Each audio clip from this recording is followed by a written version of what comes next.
Hello friends, আমি সুভাষ। আজ তোমাদের জন্য নিয়ে এলাম আরো একটি কবিতা, নববর্ষ। বৈশাখ বলল, ইস আমি ছিলাম ভাগ্যিস, তাই নতুন বছর আসে। জ্যৈষ্ঠী বলল, থাম, লোকে কেমনে খেত আম, যদি আমি না থাকতাম পাশে।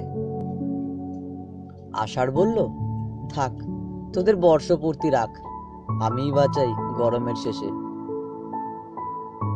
শ্রাবণ বলল, ইস লোকে কোথায় পেত ইলিশ, নদীর পাশে না দাঁড়ালে এসে।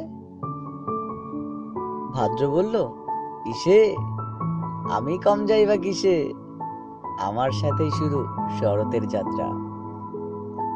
আশ্বিন বলে, থাম, তোর গরমে ঝরে ঘাম, আমি আনি আগমনীর বার্তা। কার্তিক বলে, বেটা তোদের ঝগড়া এবার মেটা, চেয়ে দেখ গায়ে নবান্নের সুর। অঘ্রাণ বলে, ঠিক বলেছিস সঠিক, আনন্দের মাঝে ঝগড়া থাকুক দূর। পৌষ বলল, বেশ হোক ঝগড়াঝাটির শেষ, আমি বইয়ে দিলাম শীতল হাওয়ার রেশ।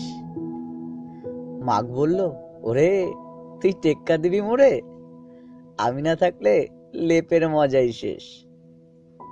ফাগুন বলল, দেখ আমি এনেছি রঙের ব্যাগ, রঙিন ফুলে বৃক্ষ উঠবে দুলে। চৈত্র বলল, আন হোক বছরের অবসান, নতুনের ভার বৈশাখে দিই তুলে। শুভ নববর্ষের প্রীতি শুভেচ্ছা অভিনন্দন রইল সবার প্রতি। সবাই আনন্দে থাকবেন, ভালো থাকবেন, সুখে থাকবেন। ধন্যবাদ।